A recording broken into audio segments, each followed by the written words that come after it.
گنتی اور اس کا 20واں باب جو 29 آیات پر مشتمل ہے۔ اور پہلے مہینے میں بنی اسرائیل کی ساری جماعت دشت سین میں آ گئی،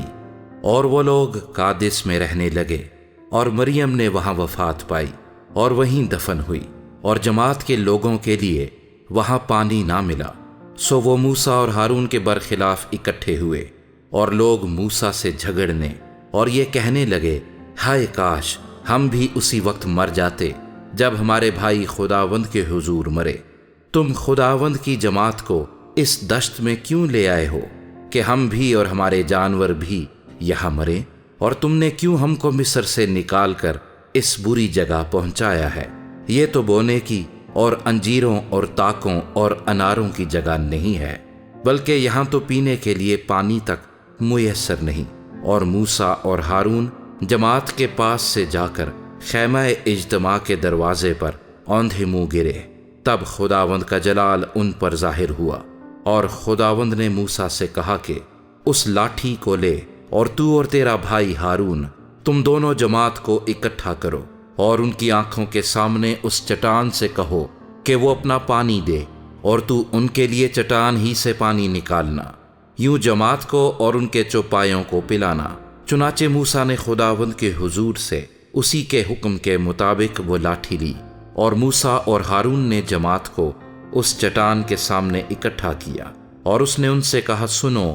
اے باغیو، کیا ہم تمہارے لیے اسی چٹان سے پانی نکالیں؟ تب موسیٰ نے اپنا ہاتھ اٹھایا اور اس چٹان پر 2 بار لاٹھی ماری، اور کثرت سے پانی بہہ نکلا، اور جماعت نے اور ان کے چوپایوں نے پیا۔ پر موسیٰ اور ہارون سے خداوند نے کہا، چونکہ تم نے میرا یقین نہیں کیا کہ بنی اسرائیل کے سامنے میری تقدیس کرتے، اس لیے تم اس جماعت کو اس ملک میں جو میں نے ان کو دیا ہے نہیں پہنچانے پاؤ گے۔ مریبا کا چشمہ یہی ہے، کیونکہ بنی اسرائیل نے خداوند سے جھگڑا کیا، اور وہ ان کے درمیان قدوس ثابت ہوا۔ اور موسیٰ نے قادس سے ادوم کے بادشاہ کے پاس ایلچی روانہ کیے، اور کہلا بھیجا کہ تیرا بھائی اسرائیل یہ عرض کرتا ہے کہ تو ہماری سب مصیبتوں سے جو ہم پر آئیں واقف ہے، کہ ہمارے باپ دادا مصر میں گئے، اور ہم بہت مدت تک مصر میں رہے، اور مصریوں نے ہم سے اور ہمارے باپ دادا سے برا برتاؤ کیا، اور جب ہم نے خداوند سے فریاد کی تو اس نے ہماری سنی، اور ایک فرشتے کو بھیج کر ہم کو مصر سے نکال لے آیا ہے، اور اب ہم قادس شہر میں ہیں جو تیری سرحد کے آخر میں واقع ہے، سو ہم کو اپنے ملک میں سے ہو کر جانے کی اجازت دے۔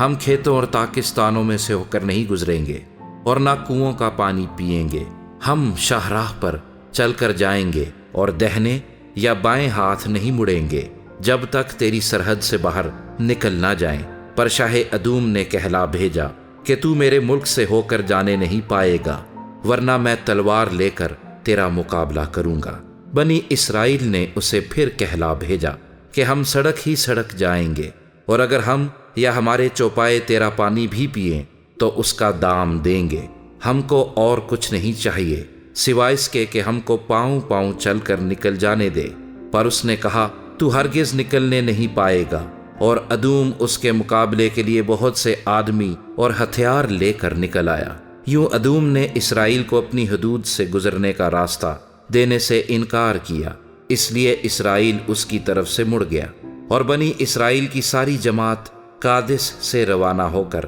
کوہ ہور پہنچی، اور خداوند نے کوہ ہور پر جو ادوم کی سرحد سے ملا ہوا تھا موسیٰ اور ہارون سے کہا، ہارون اپنے لوگوں میں جا ملے گا، کیونکہ وہ اس ملک میں جو میں نے بنی اسرائیل کو دیا ہے جانے نہیں پائے گا، اس لیے کہ مریبا کے چشمے پر تم نے میرے کلام کے خلاف عمل کیا۔ سو تو ہارون اور اس کے بیٹے الیعزر کو اپنے ساتھ لے کر کوہ ہور کے اوپر آ جا، اور ہارون کے لباس کو اتار کر اس کے بیٹے الیعزر کو پہنا دینا، کیونکہ ہارون وہیں وفات پا کر اپنے لوگوں میں جا ملے گا۔ اور موسیٰ نے خداوند کے حکم کے مطابق عمل کیا، اور وہ ساری جماعت کی آنکھوں کے سامنے کوہ ہور پر چڑھ گئے، اور موسیٰ نے ہارون کے لباس کو اتار کر اس کے بیٹے الیعزر کو پہنا دیا، اور ہارون نے وہیں پہاڑ کی چوٹی پر رحلت کی۔ تب موسیٰ اور الیعزر پہاڑ پر سے اتر آئے۔ جب جماعت نے دیکھا کہ ہارون نے وفات پائی تو اسرائیل کے سارے گھرانے کے لوگ